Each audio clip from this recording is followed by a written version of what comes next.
तो भक्तों को आपने सुना किस तरीके से उत्साहित नजर आ रहे हैं। श्री कृष्ण जन्माष्टमी को लेकर जो भक्त हैं वो भक्ति में लीन नजर आए। लेकिन इसी बीच उत्तर प्रदेश के मुख्यमंत्री योगी आदित्यनाथ ने बरसाने को बड़ा तोहफा दिया है। बरसाने को तोहफे में रोपवे दिया गया है, जिसकी वजह से अब 350 सीढ़ियां नहीं चढ़नी पड़ेगी, बल्कि आप उड़न खटोले में बैठ करके सीधे मंदिर में जाकर के दर्शन कर सकते हैं।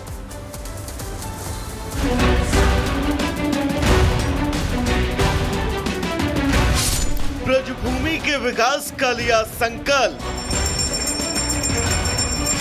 कान्हा की नगरी का होगा कायाकल्प। जन्माष्टमी पर सीएम योगी का तोहफा।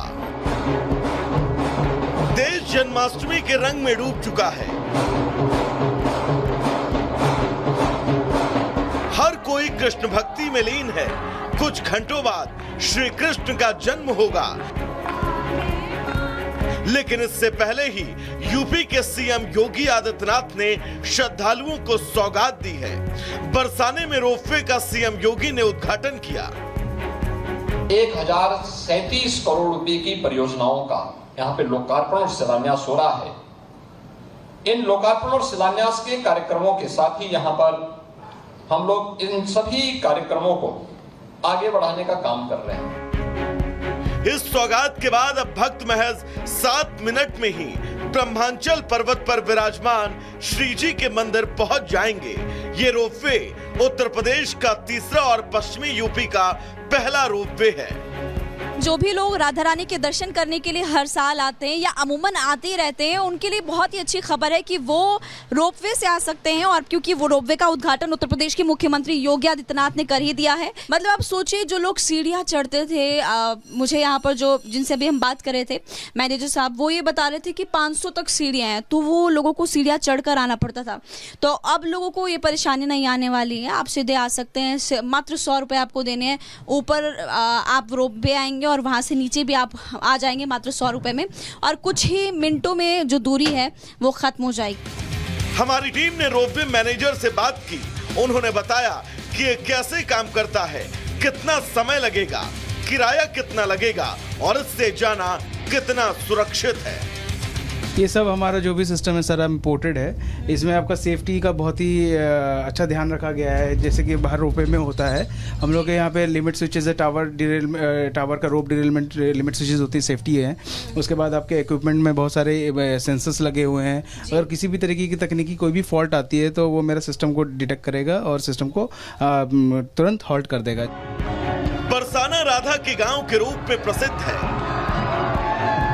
ये एक प्रमुख तीर्थ स्थल है। सीएम योगी की सौगात से लठमार होली और राधाष्टमी जैसे प्रमुख त्योहारों के दौरान पहुंच आसान होगी, जिससे स्थानीय भक्तों के साथ ही अंतर्राष्ट्रीय पर्यटकों के लिए बेहतर अनुभव होगा।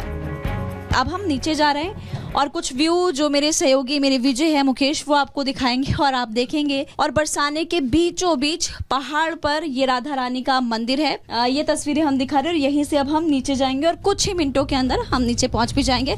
राधा रानी के दर्शन भी हो जाएंगे। विजय मुकेश के साथ महिमा, रिपब्लिक भारत, मथुरा। तो चलिए अब आपको बताते हैं कि जन्माष्टमी पर जो तोहफा मिला है बरसाना में, वो किस तरीके से बनाया गया है, क्या तैयारियां की गई थी। बरसाना में उड़न खटोले की शुरुआत कर दी गई है और ये दूरी अब मैं 7 से 8 मिनट में आप दूर तय कर सकते हैं। भक्तों को 350 सीढ़ियां इसकी वजह से नहीं चढ़नी पड़ेगी।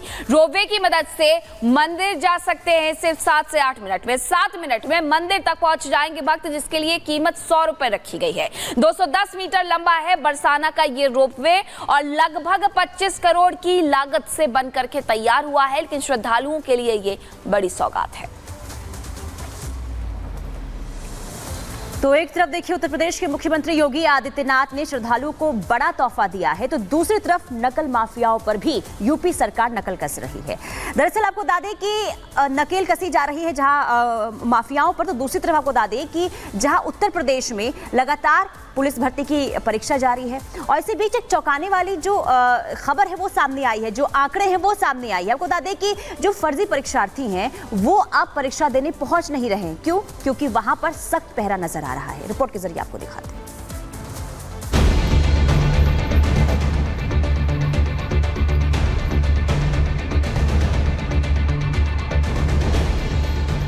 उत्तर प्रदेश में पुलिस परीक्षा के साथ ही योगी सरकार की भी परीक्षा हो रही है। इस परीक्षा में हर दिन योगी पूरे नंबर के साथ पास हो रहे हैं। योगी की सख्ती से पूरे यूपी में परीक्षा केंद्रों पर हड़कंप है। जो नकल के सहारे पेपर की तैयारी कर रहे थे वो अब परीक्षा केंद्रों से लापता हो गए। 2 दिनों से जो आंकड़े सामने आए उसमें पूरे उत्तर प्रदेश में 4 लाख से ज्यादा परीक्षार्थियों ने पेपर ही छोड़ दिया। उत्तर प्रदेश पुलिस भर्ती परीक्षा 23 अगस्त से शुरू हो चुकी है। पहले दिन 3,11,565 अभ्यर्थियों ने सख्ती के चलते परीक्षा छोड़ दी, तो वहीं दूसरे दिन करीब 1,67,130 अभ्यर्थियों ने सख्ती के चलते परीक्षा छोड़ दी। उत्तर प्रदेश पुलिस परीक्षा छोड़ अंडरग्राउंड होने वालों के अलावा और भी कई आंकड़े हैं जो चौंकाने वाले हैं। सीएम योगी निगरानी और यूपी पुलिस के सख्त पहरे का असर है कि 2 दिनों में 133 संदिग्ध, 17 नकलची और 15 एफआईआर दर्ज की गई हैं। पहले दिन परीक्षा में 9 नकलची पकड़े गए थे। दूसरे दिन की परीक्षा में 8 नकलची पकड़े गए। अभी तक 133 संदिग्ध भी पुलिस की पकड़ में हैं। अलग अलग परीक्षा केंद्रों पर 15 एफआईआर दर्ज करवाई गई हैं।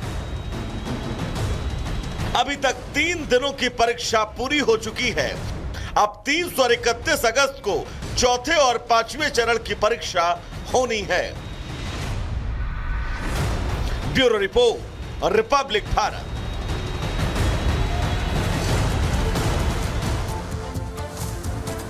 देखिए, बाबा ने सख्त पहरा क्या बढ़ाया। इसके बाद जो मुन्ना भाई हैं वो अंडरग्राउंड हो चुके हैं, जो नकलची हैं वो फरार हो चुके हैं। लेकिन कैसे परीक्षा केंद्रों पर चेकिंग हो रही है वो जरा ग्राफिक्स के जरिए आपको बता दें। देखिए, जूते उतरवाए जा रहे हैं, यानी कि जो भी परीक्षार्थी सेंटर के अंदर पहुंच रहा है पहले उसके जूते उतरवाए जाते हैं। अंगूठी पहनकर नहीं जाने दिया जा रहा है। इसके अलावा चेन पहनकर भी अंदर जाने की इजाजत नहीं है। तो सख्त पहरा और किस तरीके से चेकिंग में सख्ती देखने को मिल रही है ये हम आपको बता रहे हैं। सभी ज्वेलरी उतरवाई जा रही है, यानी कि कोई भी ज्वेलरी हो छोटी से छोटी उसे भी पहले उतरवाया जाता है। इसके बाद अंदर जाने की इजाजत होती है। बैग बाहर ही रखवाया जाता है और यही वजह है कि अब कोई भी जो फर्जी परीक्षार्थी है वो अंदर नहीं जा पा रहे। मोबाइल नहीं ले जा सकते हैं, यानी कि मोबाइल ले जाने की इजाजत नहीं है। इसके अलावा इलेक्ट्रॉनिक डिवाइस की भी इजाजत नहीं है अंदर। केंद्र से आसपास रास्तों को जो है पूरी तरीके से सीसीटीवी कैमरों से लैस कर दिया गया है। इलाके में ड्रोन से भी निगरानी रखी जा रही है। इसके अलावा सुरक्षा के लिए 3 स्तरीय व्यवस्था की गई है। वहीं एलआईयू के जवान सादी वर्दी में वहां पर तैनात हैं। इसके अलावा पुलिस के सिपाही जांच में लगाए गए हैं जो निगरानी रख रहे हैं। पीएसी के जवान सुरक्षा में तैनात हैं, यानी कि देखिए चप्पे चप्पे पर जवानों की तैनाती नजर आ रही है। और यही वजह है कि मुन्ना भाई अब परीक्षा केंद्र के आसपास नजर भी नहीं आ रहे, भटक भी नहीं रहे।